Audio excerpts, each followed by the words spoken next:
Bien, lo que vamos a compartir en esta tarde es algo sencillo que aparece desde casi el principio de la escritura, ya a partir del libro de Éxodo y hasta el final. En Apocalipsis encontramos también esto de lo que vamos a hablar. El estudio se llama El secreto de la menorá y como veis la menorá pues es ese candelabro que tenéis ahí. Y es que, fijaros, a todos nos gusta tener lámparas en casa, ¿no? Todos tenemos una mesita de noche, una lámpara en el salón, a veces son meramente decorativas, pero ¿cuál es la función de las lámparas? Alumbrar, ¿verdad? ¿Eh? Alumbran los lugares, los embellecen y permiten que podamos caminar y encontrar las cosas, encontrar aquello que tenemos en nuestros hogares. Pues fijaros, las lámparas forman parte, y los candelabros han ocupado un lugar central en la vida espiritual del pueblo de Dios y también en la vida ceremonial del pueblo de Israel. Si leéis el Antiguo Testamento vais a encontrar lámparas y candelabros por todas partes. Ya en el tabernáculo de Moisés encontramos este candelabro, la menorá.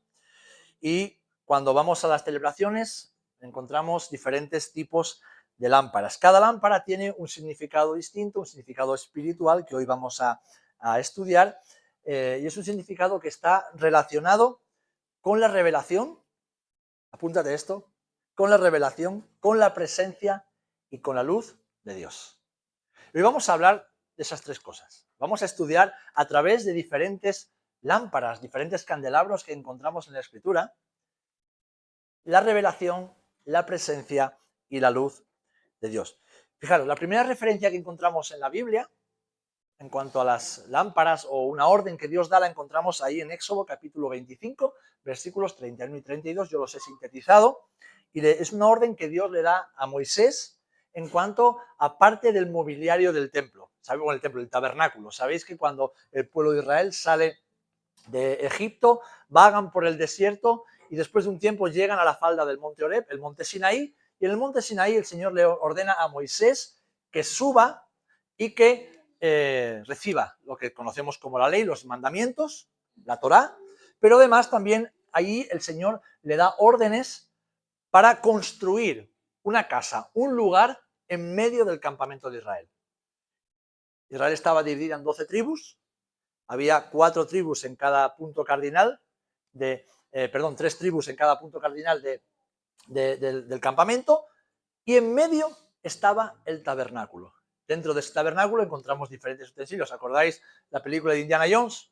Pues una de las películas de Indiana Jones que iba buscando el arca perdida, ¿no? El arca de la alianza, ese lugar donde Dios se manifestaba, donde en medio de los querubines, encima del propiciatorio, estaba la Shekinah, la gloria de Dios a través de la cual él se manifestaba a Moisés.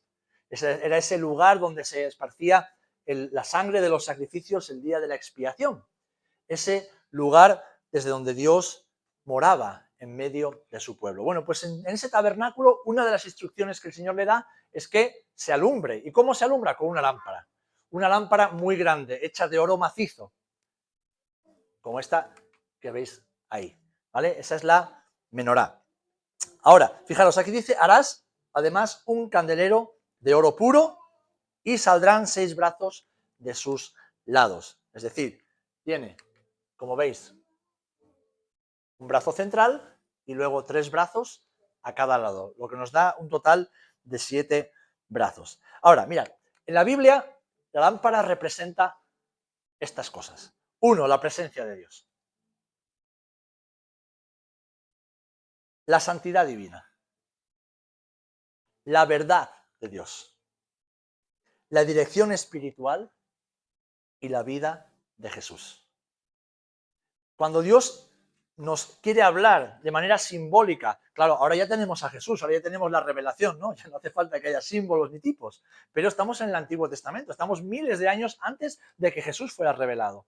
Así que la forma en que el Señor escogió para ir mostrando su plan, su carácter, su revelación, su persona al pueblo de Israel y a través de Israel a las naciones fue por medio de tipos, de símbolos, de objetos. Objetos que todos tienen un significado muy especial y profundo. Pues en las Escrituras, cada vez que vemos una lámpara, Nos está hablando de la presencia de Dios, la sanidad, la santidad divina, la verdad, la dirección espiritual y la vida de Jesús. Y hoy, aparte de este candelabro que es el principal, es el más conocido porque es el que Dios le dio como un diseño exclusivo a Moisés en el monte para luego, una vez hecho, introducirlo dentro del lugar santo en el tabernáculo, vamos a hablar o vamos a estudiar algunos tipos de lámparas muy interesantes que nos dan una enseñanza y al final vamos a reflexionar todos juntos. Cómo esto o se puede aplicar a nuestras vidas o si realmente estamos viviendo en eso que el Señor ha diseñado para nosotros, que es en su presencia, en su verdad, en su luz, bajo su dirección, en su santidad y reflejando la vida de Jesús. ¿Estamos de acuerdo? ¿Vamos a por ello? Bueno, pues entonces los diferentes candelabros o lámparas y su significado son estos. En primer lugar, la lámpara del Shabbat. Sabéis que el Shabbat es el día de reposo. El Señor trabajó 6 días y el séptimo día descansó. Dentro de los 10 mandamientos encontramos los 3 primeros que nos enseñan a relacionarnos correctamente con el Señor. Yo soy el Señor tu Dios, que te saqué de la tierra de Egipto. No tendrás dioses ajenos, ni te harás imagen ni demás, ni tomarás el nombre de tu Dios en vano. Los 3 primeros. Y en medio aparece ahora el Shabbat. Descansarás al séptimo día y lo santificarás. No harás trabajo alguno. Y después, los siguientes 6 habla de no matar, no robar, no calumniar, no levantar falso testimonio, no codiciar, bueno, todos esos mandamientos que nos enseñan a relacionarnos correctamente con los demás. Entonces, los primeros 3 mandamientos son la relación vertical, los 6 últimos, la relación horizontal, y qué es la bisagra que vertebra esa vida equilibrada como hijos de Dios? El descanso. El descanso. Pues el día del Shabbat, fíjate, los judíos a día de hoy siguen encendiendo una lámpara. Y es una lámpara como esta, que tiene 2 recipientes para colocar un poquito de aceite y encenderlo. ¿Y sabéis quién enciende esta lámpara? La esposa. Es la esposa la que enciende esta lámpara porque cada uno de esos 2 bracitos representan al esposo y la esposa de ese hogar, a papá y a mamá dentro del hogar. Representan el núcleo de la familia. Así que esta lámpara nos recuerda que Dios honra el matrimonio como el fundamento de la sociedad. ¿Dónde nace la sociedad? En el hogar. ¿Y dónde nace el hogar? En el matrimonio. ¿Y quién fundó el matrimonio? Dios. La primera institución social que Dios establece en la Biblia es el matrimonio. Lo vemos ahí, por tanto, Génesis 2:24, dejará el hombre a su padre y a su madre, se unirá a su mujer y serán una sola carne. Bueno, pues este candelabro de 2 bracitos se enciende cada Shabbat, cada viernes cuando se pone el sol, que es cuando comienza el Shabbat para los judíos, cada semana, durante miles de años, se enciende este candelabro, la esposa enciende el candelabro, hacen las oraciones, cantan las canciones, comparten la cena de Shabbat, santifican el día de descanso y en medio del día de descanso santifican la base de toda sociedad humana, que es el matrimonio. Amén. Entonces, ¿qué aplicación podemos extraer o qué enseñanza podemos aplicar a nuestras vidas con esta lamparita tan hermosa? Bueno, en primer lugar, que, el hogar cristiano debe reflejar la luz de Dios. El hogar de cada hijo o hija de Dios, sea que están papá y mamá, o que solo está mamá, o que solo está papá, que hay hijos o que no hay hijos, pero cada hogar donde hay hijos de Dios debe reflejar la luz de Jesús. Amén. Segundo lugar, que todo matrimonio debe edificarse sobre amor, servicio y pacto. Amor mutuo, servicio mutuo y un pacto inquebrantable entre el hombre y la mujer. Y además que la unidad familiar es un testimonio al mundo. Porque fijaros, estas lámparas se encienden en la mesa, pero los judíos tienen una buena costumbre, que es que cuando encienden lámparas, abren las cortinas y ponen las lámparas cerca de la ventana. ¿Qué quieren hacer? Están mostrando al resto del mundo que las lámparas están encendidas, que están cumpliendo los mandamientos del Señor. En este caso, guardar el día de reposo y santificarlo para el Señor. Fijaros que de todos los 10 mandamientos, el único que dice santificarás es el del descanso. Es decir, apartarás y lo santificarás para el Señor. Así que este candelabro, esta lamparita tan hermosa, tan sencilla, que tal vez parece la más insignificante porque solo tiene 2, es la base, es el fundamento. Dios santificando la base de toda sociedad y el medio por el cual Él se manifestaría al mundo, que es el matrimonio. Amén. ¿A qué es bonito, eh? Tenemos la lámpara de 3 brazos, ¿vale? Y la del medio no es la suegra, ¿eh? No, no, ¿vale? Que nadie se asuste. El medio no es la suegra que se mete en medio del matrimonio, no. Tiene un significado mucho más profundo. Seguro que alguna quiere meterse, pero no le dejamos, ¿verdad? El Señor no deja a la suegra que meta las narices donde no tiene que meterlas. Esta lámpara representa a Abraham, a Isaac y a Jacob. Representa a los padres de Israel, a aquellos a quienes Dios les dio la promesa.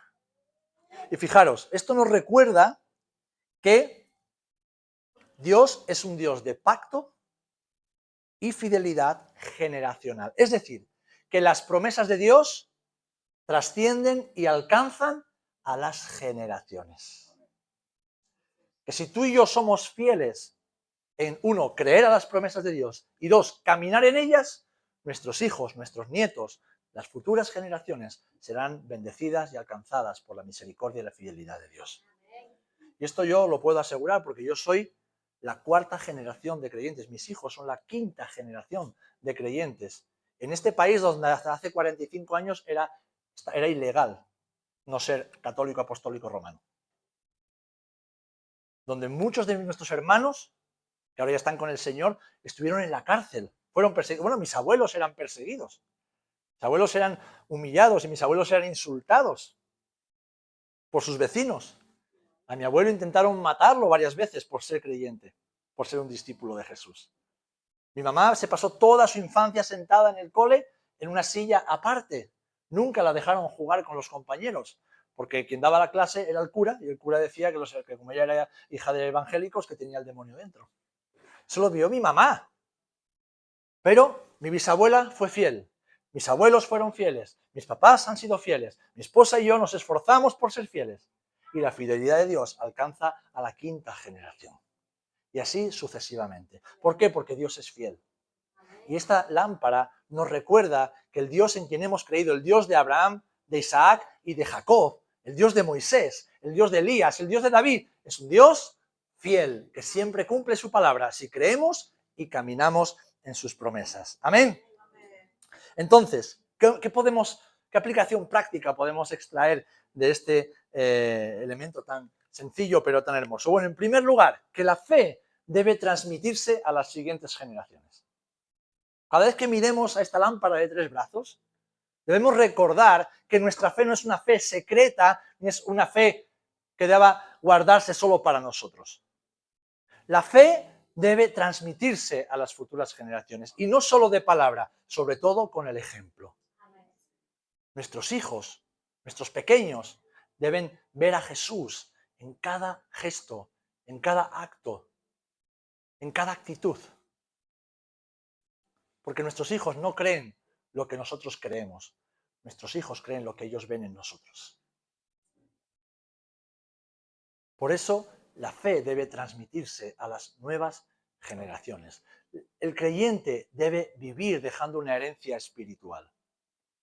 A menudo nos esforzamos por dejar a nuestros hijos una herencia material, que tengan un piso, que tengan unos ahorros, que tengan una carrera, y todo eso está bien, es necesario. Pero, ¿sabéis? Todo eso desaparecerá. Hoy lo tenemos y mañana ya no lo tendremos, porque al cielo no vamos con nada de eso. Ahora, cuando ya no estemos, ¿qué legado, qué herencia le hemos dejado a nuestros pequeños? ¿Una herencia corruptible o una herencia incorruptible de salvación? ¿Les hemos dejado el testimonio de Jesús para que ellos sigan y continúen con el legado de llevar a otros la buena nueva? ¿Nos iremos de este mundo con la certeza de que ¿Algún día ellos nos alcanzarán también en la patria celestial? ¿O nos iremos con las dudas de tal vez, quizás? Este candelabro nos recuerda que como creyentes debemos esforzarnos y no desmayar, porque hasta el último aliento siempre hay esperanza. Siempre hay esperanza. Puede ser que muchos de vosotros tengáis hijos que ahora no están en el Señor. No importa, no es tarde. Estamos en el año agradable del Señor. Aún estamos a tiempo de que Dios haga algo. Entonces, los milagros, ¿quién los hace? Dios, ¿verdad? ¿Nosotros qué hacemos? La parte que nos toca. ¿Y la parte que nos toca qué es? Ser fieles al Señor. Ser fieles al Señor. Y ya el Señor se encargará de alcanzar a nuestras generaciones. Ya el Señor se encargará de tocar los corazones. Ya el Señor se encargará de ablandar la dureza que puede haber en el alma de un ser humano que tal vez ahora no quiera creer. Pero, ¿sabéis? Igual que Dios te alcanzó a ti, el Señor puede alcanzar a cualquier ser humano, a cualquier persona. ¿Cuál es nuestra responsabilidad? Ser fieles y creer en ese Dios que alcanza a las futuras generaciones. Que nuestra simiente es una simiente que en el nombre del Señor se convierte en simiente santa. Porque Dios es fiel a sus promesas. Amén.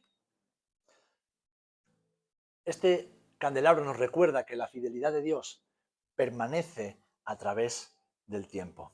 Cierto es que tú y yo a menudo somos infieles, pero ¿qué dice la Escritura?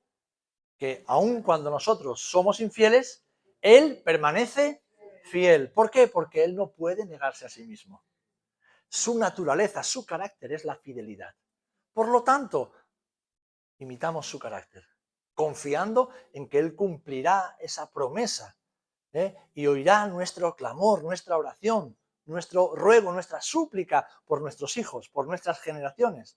Y esa gracia y esa misericordia los alcanzará, porque Dios es un Dios de pacto que cumple sus promesas hasta las generaciones. Amén. Pues esta lamparita nos recuerda esta verdad tan hermosa.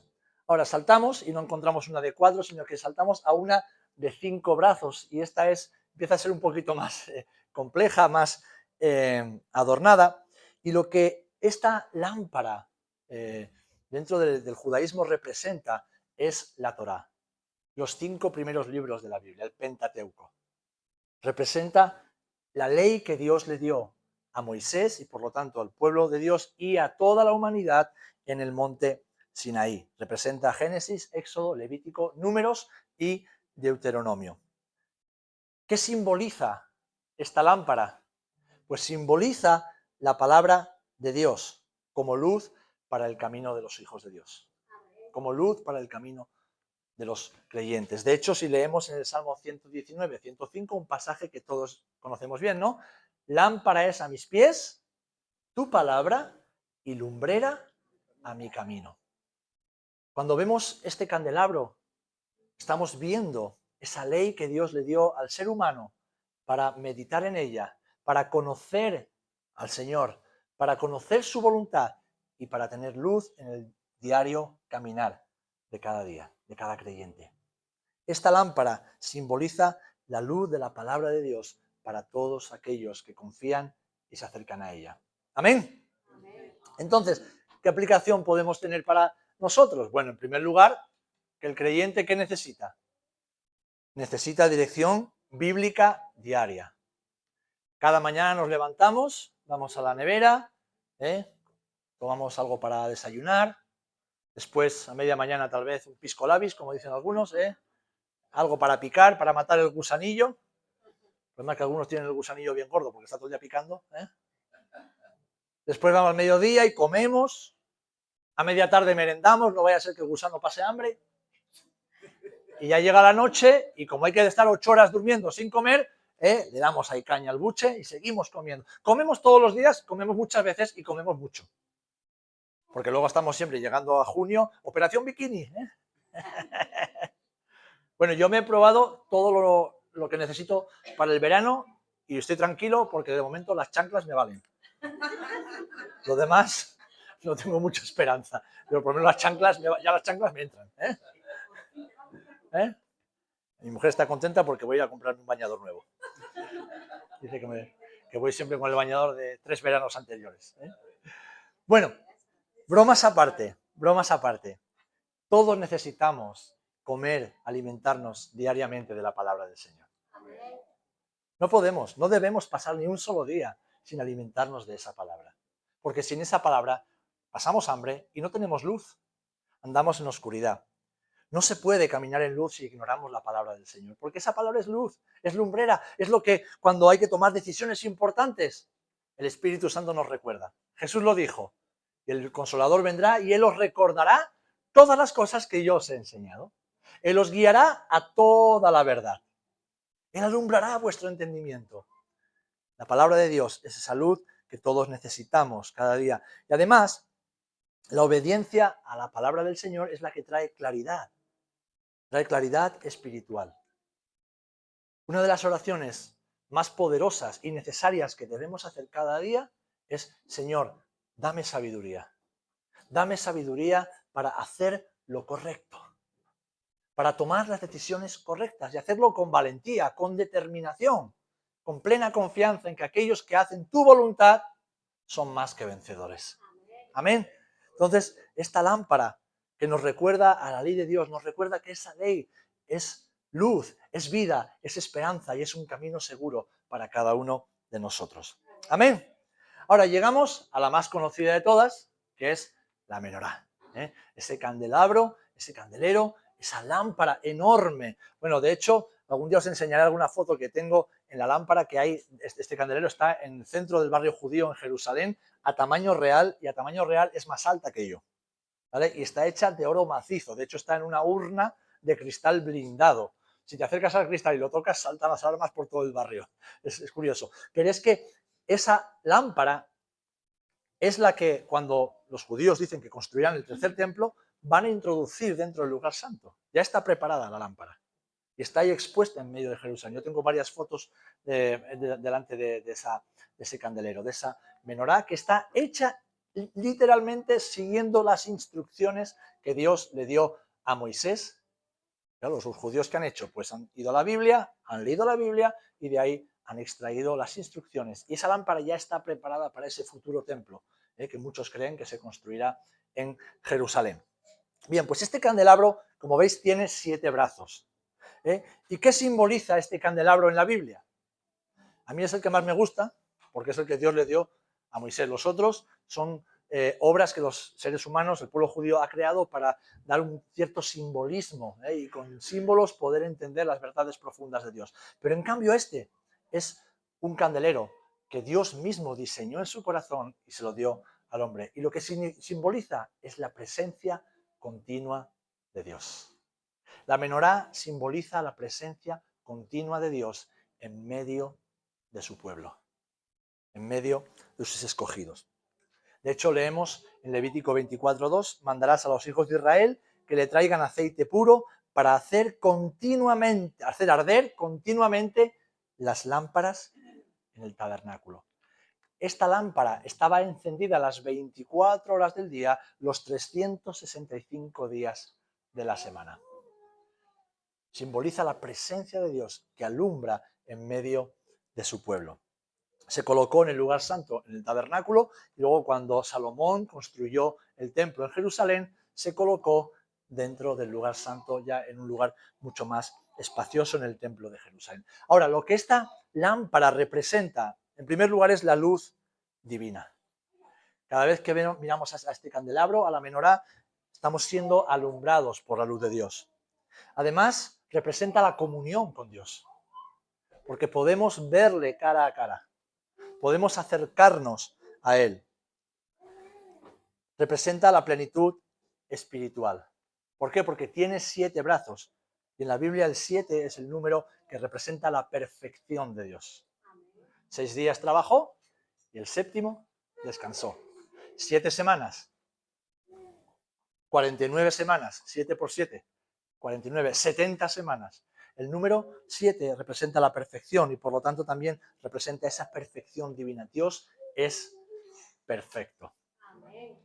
De hecho, fijaros que el número de la bestia, del anticristo, es el 666. El número casi perfecto, que intenta parecerse a lo perfecto, pero que nunca llegará a la perfección. Porque la perfección es el número 7. Fijaros, esta lámpara actualmente sigue siendo uno de los símbolos principales del Estado moderno de Israel. La bandera de Jerusalén tiene una menorá con un león, el león de la tribu de Judá, y la menorá, que es la luz de Dios, alumbrando siempre en medio del pueblo. Si vais al Parlamento hebreo, a la Knesset, que está en Jerusalén, vais a ver que a la entrada hay una menorá de bronce gigante, enorme. Es decir, que los políticos, sean judíos, sean árabes, sean drusos, sean cristianos, o sean agnósticos o ateos, o lo que sea, antes de entrar y antes de salir del Parlamento, de su lugar de trabajo, se encuentran con una menorá gigante que les recuerda que la presencia de Dios nunca abandona a su pueblo. Amén. Bueno, esta es la más conocida, la más famosa, y es la que pues encontraréis y veréis en todas partes, porque fue la que Dios le dio a Moisés. Pero hoy hemos llegado ya al punto central. Vamos a hablar de una lámpara menos conocida, que yo he podido verla, tocarla y disfrutarla como festividad judía en el mismo Jerusalén varias veces, porque he coincidido varias veces viajando a Tierra Santa cuando se celebraba esta fiesta con esta lámpara, que además es una fiesta que se celebra en la Biblia, ¿vale? Y es la lámpara de 9 brazos, y aunque veis una C chiquitita y una H, se pronuncia J. Esta lámpara se llama Hanukkah, ¿vale? Que viene de la fiesta de Hanukkah, ¿vale? Ahora, ¿de dónde viene esta lámpara? Como veis, se parece mucho a la otra, pero tiene 9 brazos. Tiene un brazo central chiquitito que sobresale y luego tiene 4 brazos hacia cada lado. 4 y 4, 8, y el del medio, 9. Y nos preguntamos, ¿por qué 9 brazos? ¿Qué sentido tiene añadirle brazos? Ya son familia numerosa. Bueno, pues lo voy a explicar. En el año 167 a.C., pasó algo muy feo, y es que Antíoco Epifanes IV, que era un gobernador, un rey seleucida, venía de Siria, pero era helenista, había sido puesto ahí como sucesor de un gobernante que puso Alejandro Magno, ¿vale? Este hombre gobernaba sobre lo que hoy es Israel y odiaba a los judíos. Así que, como en un acto de odio, de repulsa y de humillación, saqueó el templo de Jerusalén, lo vació de todos sus tesoros, prohibió que se celebrara ninguna fiesta judía, prohibió la circuncisión, prohibió la celebración del Shabbat y, fijaros, el odio que tenía, ¿dónde se expiaban los pecados de la nación? En el templo, ¿verdad? En el altar del sacrificio. Se sacrificaban holocaustos, ofrendas de paz, ofrendas de expiación por el pecado. Pero ese altar tenía que estar santificado. Pues este hombre odiaba tanto a Israel, odiaba tanto a los judíos, odiaba tanto a Dios, que trajo una cerda gigante, un gorrino, hembra gigante, lo puso sobre el altar y lo sacrificó sobre el altar. ¿Cuál es el animal más impuro para los judíos? El cerdo. Pues él sacrificó. De esta manera, lo que hizo fue profanar el lugar donde Dios expiaba los pecados de la nación. Fijaros la profundidad espiritual y diabólica que hay en este acto.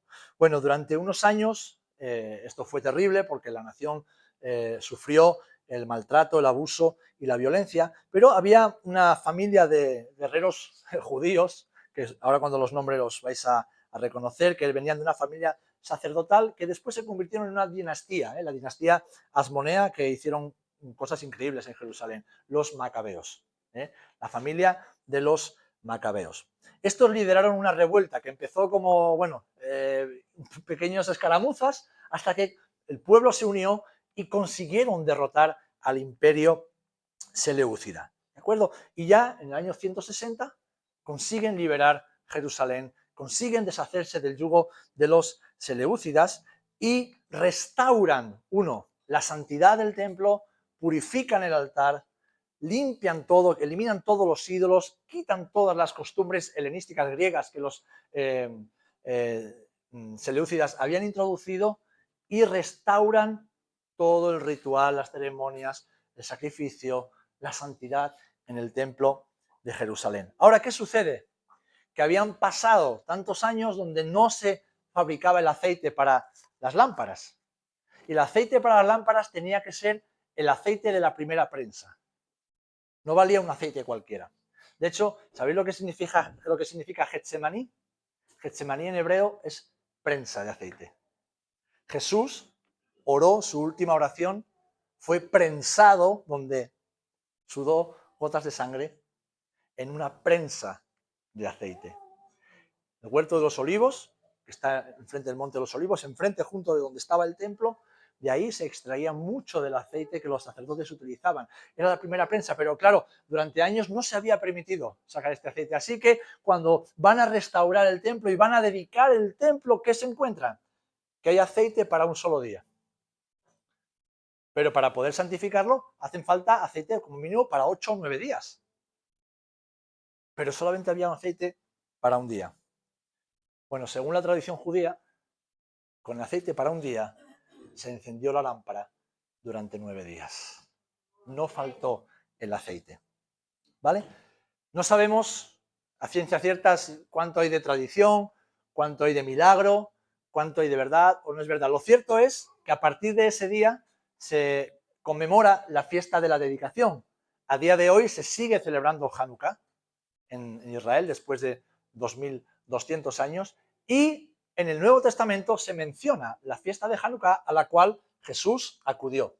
De hecho, fijaros que vemos en Juan 10, 22 y 23, o sea que de alguna manera Jesús validaba, no decimos que lo celebraba, pero validaba esa tradición y le daba importancia porque dice que se le celebraba en Jerusalén la fiesta de la dedicación o la fiesta de Hanukkah o de las luminarias, la fiesta de las luces, porque es una fiesta preciosa, se ilumina toda la ciudad con luces de colores, todo el mundo está de fiesta durante una semana, es una fiesta bien bonita y está todo el país lleno de lámparas como estas, gigantes, donde cada día se va encendiendo una lamparita.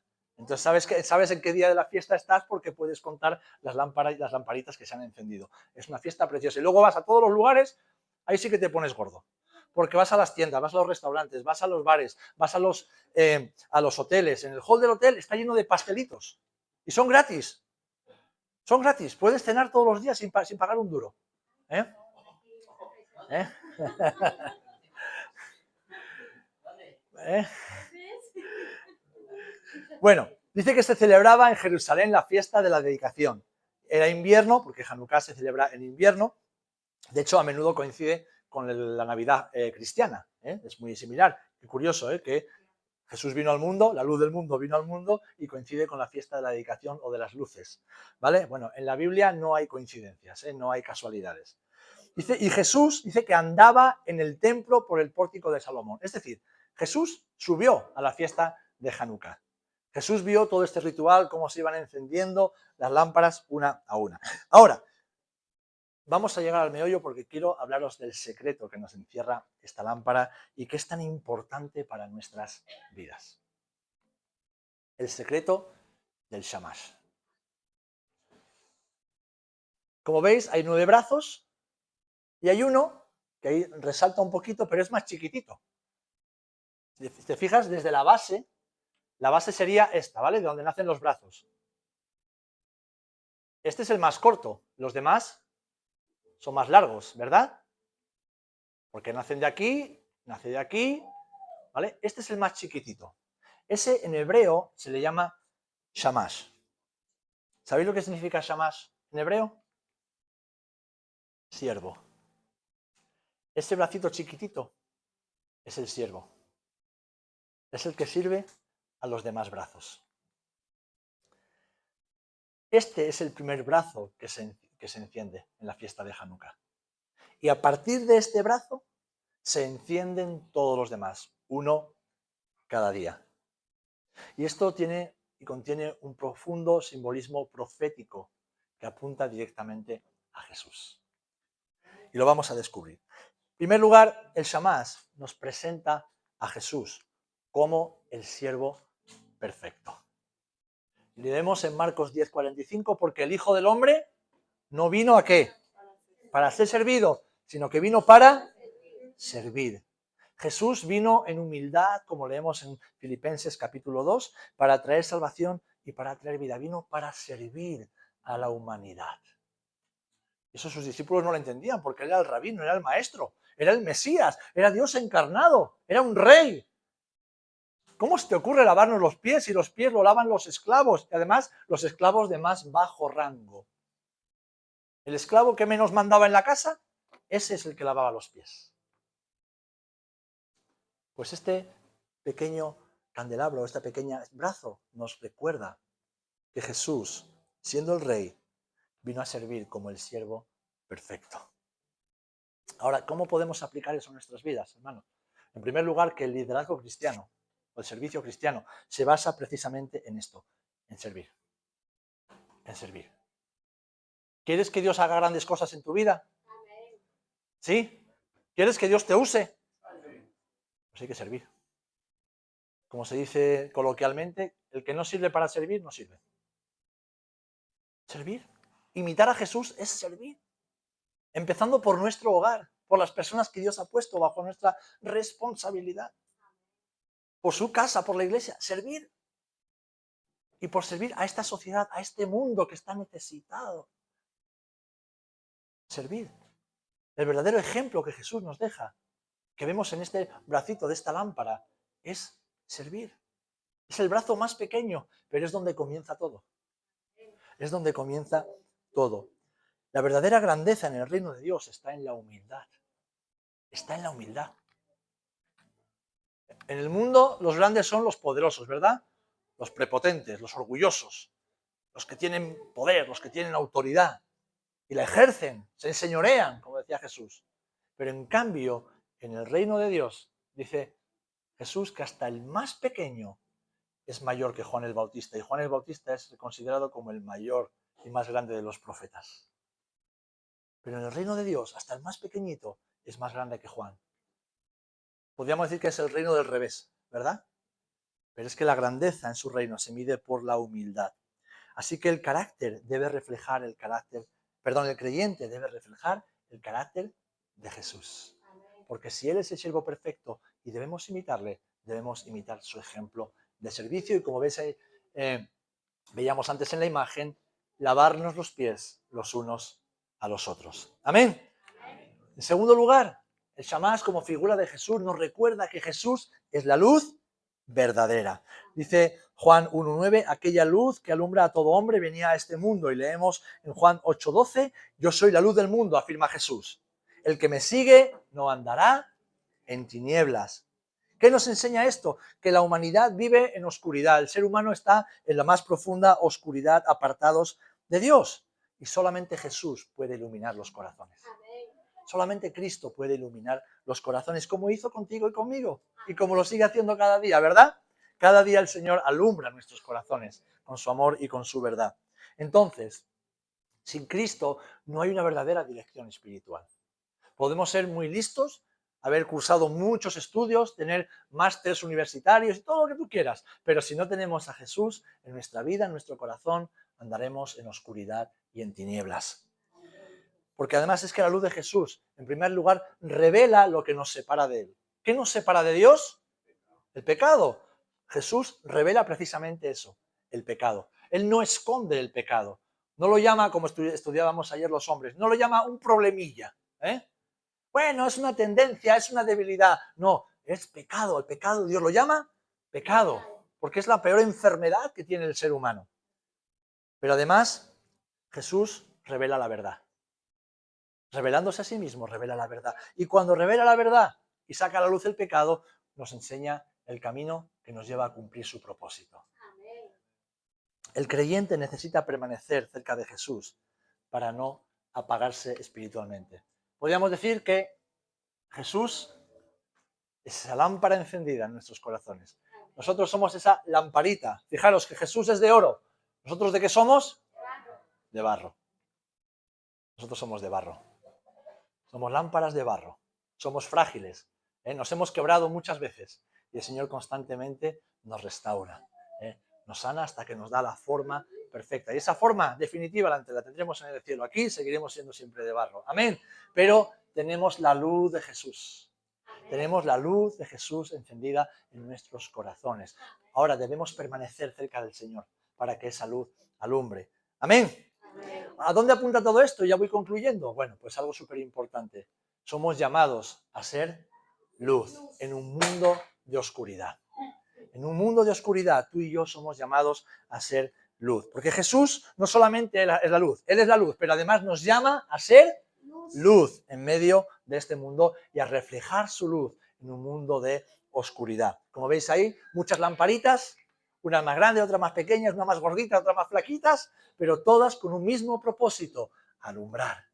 Alumbrar con la luz que Jesús ha encendido en nuestros corazones. Amén. Porque además es que la luz representa, la santidad. La oscuridad representa el pecado, lo sucio, lo que no se ve, lo feo. En cambio, la luz representa la santidad, la pureza, la transparencia, la verdad, esa vida divina que Él ha impreso en nuestros corazones. Amén. Por lo tanto, como creyentes, debemos vivir en integridad. Esa luz nos lleva a vivir en integridad. Algo íntegro no es algo perfecto. Algo íntegro es algo sin fisuras. Es algo que no hay por dónde meterle mano, que no está resquebrajado, que vive con un propósito y vive para cumplirlo. Debemos vivir en verdad. Yo sé que las hermanas estáis trabajando mucho esto, ¿verdad? De la mentira. Renunciar a esas mentiras incluso piadosas que a veces queremos, tenemos ahí como muy asimiladas, pero no. ¿Quién es el mentiroso y padre de mentira? Satanás. Y nosotros somos hijos de luz. Somos hijos de Dios. La mentira no tiene cabida en nuestras vidas, porque somos hijos y fruto, resultado de la verdad de Dios. Amén. Debemos vivir en obediencia y debemos vivir en pureza moral y espiritual. En pureza moral y espiritual. Esto es fundamental. No podemos producir esa luz por nosotros mismos, hermanos. De hecho, en Mateo 5:4 dice, separados de mí, nada podréis hacer. Y en el Evangelio de Juan, capítulo 5, que dice, vosotros, yo soy la vid, vosotros los pámpanos. Separados de mí no podéis dar fruto. ¿Qué hacemos nosotros? Porque en nosotros no hay luz. En ti y en mí no hay ninguna luz. Por muy majo que te creas, por muy simpático que seas, por muy buena persona que creas ser, en nosotros no hay luz. ¿Qué hacemos nosotros entonces? Reflejamos la luz de Jesús. ¿Os acordáis qué le pasaba a Moisés cuando bajaba del monte? Dice que su rostro brillaba. ¿Por qué? Porque se pasaba días delante de la presencia de Dios. Se impregnaba de esa luz. Pues eso es exactamente lo que sucede en la vida de un creyente que cada día acude a estar con Jesús. La palabra nos enseña que la presencia de Dios hermosea el rostro. Cuando pasamos tiempo con Jesús y nos determinamos a obedecer esas palabras que Jesús nos habla en lo secreto, nos embellecemos. Cambia el rostro. En cambio, os puedo asegurar por experiencia personal y como pastor, ver a personas que han caminado con Jesús y ver la obra de transformación que Dios ha hecho y de repente esa persona, por el motivo que sea, decide alejarse del Señor, decide enfriarse y poco a poco no caminar cerca del Señor. Y es que no es que se pongan feos, se ponen feísimos. Envejecen en poco tiempo, envejecen años. Porque el pecado consume, el pecado envejece, el pecado corrompe. Y eso se ve en el rostro de las personas que un día fueron alumbrados y se alejan del Señor. Por eso es tan importante para nosotros, porque nosotros no tenemos luz, simplemente reflejamos la luz de Jesús. Amén. Y es que nuestra luz depende del Señor. Por lo tanto, hermanos, necesitamos comunión diaria con el Señor. Esta lámpara nos recuerda que necesitamos comunión diaria con el Señor. Nos recuerda además que la oración y la palabra mantienen viva nuestra llama. No es que decimos, Señor, avívame. Podemos decir, avívame 1000 veces al día, pero si no oramos de corazón, si no escuchamos al Señor, si no acudimos a su palabra y ponemos por obra en obediencia a su palabra, el fuego no se aviva. El fuego no se aviva. ¿Cuándo se aviva el fuego? Cuando le echamos leña. ¿Y cuál es la leña del fuego del Espíritu? La oración y la palabra. Y eso nos lleva a la comunión, nos lleva a pasar tiempo juntos, a la adoración, al servicio. Y eso es lo que aviva el fuego en nosotros, pero nace de la comunión con el Señor y el tiempo delante de su palabra. Porque un creyente desconectado de Cristo pierde toda su fuerza espiritual. Estoy seguro que lo has experimentado alguna vez en tu vida. Yo lo he experimentado. Cuando nos desconectamos por un tiempo, del Señor, cuando empezamos a caminar, yo puedo solito, Señor, al final terminamos estrellados por todas partes, amargados de la vida y metiendo la pata una y otra vez, porque fuera de Jesús no tenemos vida, no sabemos vivir fuera de Jesús. Él lo es todo para nosotros. En Él empieza y en Él termina todo. Amén. Así que me gustaría que concluyéramos los últimos minutos, porque yo no tengo ya mucho más que decir, solamente resumir que la menorá nos recuerda, uno, que la luz verdadera proviene de Dios. Amén. Como veis ahí, el del centro es el que enciende todo lo demás. A partir de ahí es que empieza todo. Es Jesús, el siervo que alumbra el corazón de toda persona. La luz verdadera proviene del Señor. Ese Shamash, ese siervo, ese Jesús, es el que enciende nuestras vidas. Por eso debemos acudir a Él y permanecer en Él todo el tiempo. Amén. Somos llamados, además, a iluminar al mundo, un mundo en tinieblas. Ayer lo hablábamos con los varones también. Aquí dentro no brillamos ninguno. ¿Sabéis por qué? Porque aquí está la presencia de Dios. ¿Quién brilla en medio del pueblo? El Señor. ¿Cómo vamos a brillar cuando está toda la luz encendida? Ahora, en el momento que salimos por esas puertas, ahí es cuando debemos empezar a brillar. Cuando llegamos a casa y vivimos rodeados de hermanos, o de familiares, o de esposos, de esposas, hijos que no son creyentes, ahí hay que brillar. Cuando vamos al trabajo y tenemos al mismísimo Satanás de compañero de trabajo, ahí tenemos que brillar. Ahí es donde tenemos que brillar, hermanos. Solo permaneciendo en Jesús podremos mantener viva nuestra llama espiritual. Amén.